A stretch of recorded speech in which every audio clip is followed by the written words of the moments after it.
ჯანდაცვის განვითარებისა და უფლებათა დაცვის ლიგის წევრებმა დღეს წერილი შევიტანეთ მინისტრის სახელზე ბრიფინგის მოთხოვნით UPG ქულებთან დაკავშირებით, რომელიც სავალდებულო გახდა 432 დადგენილების შესაბამისად ყველა სტომატოლოგისთვის.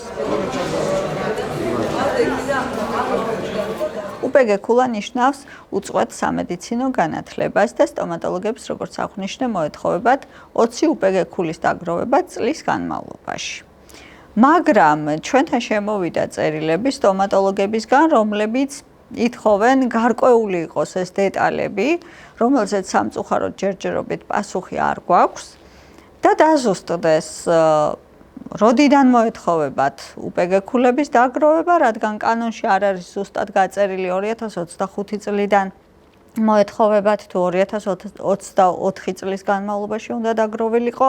ასევე არის შეკითხვები იმის შესახებ, თუ კი ქვეყანაში არ არის სტომატოლოგი, როგორ იქცევა ამ შემთხვევაში, დაკარგავს თუ არა ის ლიცენზიას, თუ ვერ დააგროვეს ეს ქულები, ექნებათ თუ არა უფლება დაუშვათ გაიარონ გამოცდა და ისე აინაზღაურონ, ან როდესაც ეს გაჟღერდება საზოგადოებაში და პაციენტებმა უკვე გაიგეს, რომ სტომატოლოგი, რომელსაც UPG ქულები არ აქვს დაგროვილი, იქნება შედარებით დაბალი ხარისხის ექიმად მოიაზრება საზოგადოებაში და რა უნდა გააკეთოს ამ შემთხვევაში სტომატოლოგმა, თუ კი ის არასათანადო რაოდენობით ქულას დააგროვებს, ან ვერ დააგროვებს საერთოდ, არ არის ქალაქში. ეს ძალიან დიდ პრობლემებს ქმნის, ძალიან ბევრ კითხვებს წარმოშობს. ეს არის აკრედიტებული ტრენინგები, აკრედიტაციას აძლევს ჯანდაცვის სამინისტრო კონკრეტულ ასოციაციებს და ეს ასოციაციები შემდეგ ატარებენ ტრენინგებს, მაგრამ ცოტა რთულია ყველა ექიმისთვის ტრენინგზე დასწრება, ჯერ იმიტომ რომ ტრენინგები არ არის რაოდენობრივად იმდენი, რომ ჩვენი ყველას მოთხოვნა დააკმაყოფილონ და ძირითადად ტარდება თბილისში და რეგიონის ექიმებისთვის ცოტა რთულია თბილისში სიარული და ამ ტრენინგებზე დასწრება. ჩვენ სტომატოლოგები ყველანი ვთანხმდებით ერთ აზრზე, რომ ჩვენთვის აუცილებელია უწყვეტი განათლების მიღება. თუმცა მნიშვნელოვანია ის ფაქტიც, რომ ჩვენ სტომატოლოგებს გვიწევს ქულების გამომდინარე გავიაროთ ერთი და იგივე ტრენინგი, რომელიც ვფიქრობ, რომ ცოდნასთან არანაირ კავშირში არ არის. ამ შემთხვევაში, რა თქმა უნდა, ჩვენი ცოდნა არ იმატებს და შესაბამისად სამწუხარო რეალობის წინაშე ვდგებით, რომ ეს არის მხოლოდ გამიზნული იმ მიზნით, რომ ჩვენ გვჭირდება უბრალოდ ქულები და ამ ქულების დაგროვებაზე ვართ ორიენტირებულები. არის უამრავი ტრენინგი, რომელსაც არ აქვს მინიჭებული ქულები, ის ტრენინგები, რომლებსაც ქულები აქვს მინიჭებული, სამწუხაროდ არის ძალიან მწირი ბაზარზე.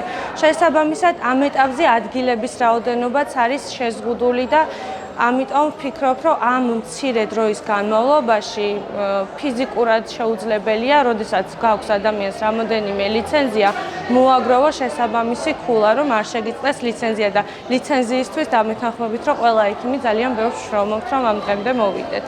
ყველა ფიქრობდა, რომ ეს უნდა დაწყებულიყო ათვლა დაგროვება 2025 წლის 1 იანვრიდან, ეხლა არის 2025 წლის 1 იანვარს უნდა დაახვედრო ეს ქულები უკვე. თუ არა და უკვე რამე სანქციები და ეს სანქციების სახეც ჯერჯერობით არ არის ცნობილი ზუსტად რა სანქციები დაეკისრებათ სტომატოლოგებს. ვადა არის ძალიან მოკლე. აქამდე რა ტრენინგებიც გვაქვს გავლილი, იმას ქულები არ მიენიჭება და მოგვიწევს ისევ ახლიდან დავაგროვოთ ეს ქულები. ანუ მე ვარ თერაპევტი ქირურგი, მომიწევს რომ 40 ქულა დავაგროვო. ქულა უნდა მოვიტყავოთ, ესე გარკვეულ ტრენინგს ვესწრებით და გვანიჭებს შესაბამის ქულებს, მაგრამ საქმე იმაშია, რომ არ არის ეს ტრენინგები იმდენი, რომ ყველა დაესწროს და ფინანსურადაც საკმაოდ ძვირი ჩდება. და აქედან გამომდინარე, ჩვენი მოთხოვნა, რომ ვადები გადაიწიოს ამ ქულების ჩაბარების და პლუს შემოგთავაზონ რეალური ტრენინგები, რომელიც იქნება მისაწვდომი ყველა სტომატოლოგისთვის. გარდა ამისა, იყო შეკითხვები იმის შესახებ, თუ როგორ უნდა მოიქცეს სტომატოლოგი, როდესაც რეგიონში ფაქტიურად არ არის ტრენინგები არ ტარდება და ყველა რეგიონიდან სტომატოლოგი თბილისში ვერ ჩამოვა. როგორ უნდა მოიქცეს იმ შემთხვევაში, თუ კი ადგილები არ არის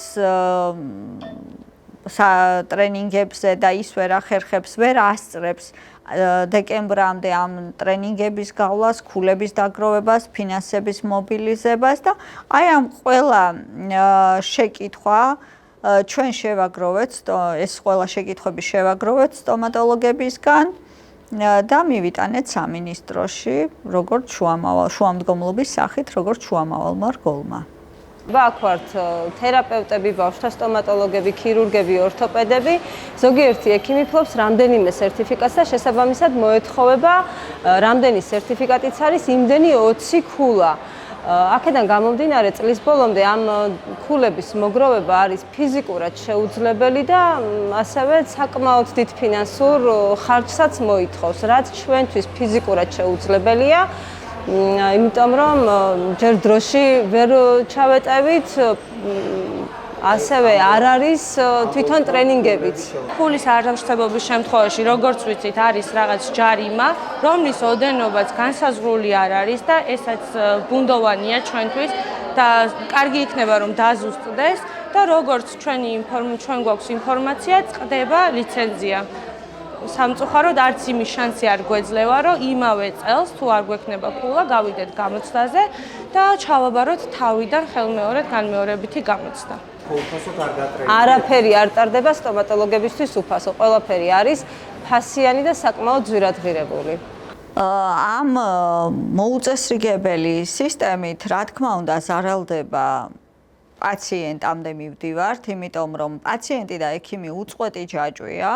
ჩვენ როდესაც ლიგა შევქმნით, სწორედ მაგაზე ვსაუბრობდით, რომ ვერ დაიცავ ექიმის უფლებას თუ არ დაიცავი პაციენტის უფლება და ვერ დაიცავ პაციენტის უფლებას თუ არ დაიცავი ექიმი.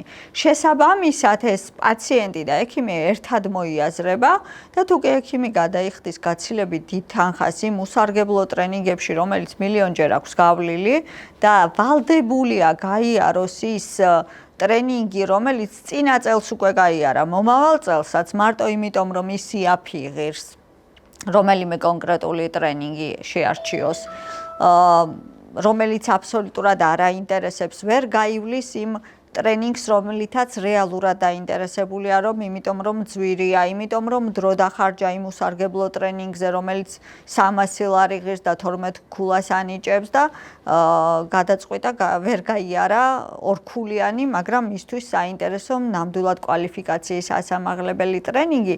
აი ეს ამ ყველაფრით ცხადია ზარალდება პაციენტი, იმიტომ რომ თუ კი ექიმები არჩევანს გააკეთებენ ძვირიან ტრენინგებზე, ეს იქნება, რა თქმა უნდა, ფასების გაზრდის მოტივაცია სტომატოლოგიურ სერვისზე და დაზარალდება, რა თქმა უნდა, ისევ პაციენტი.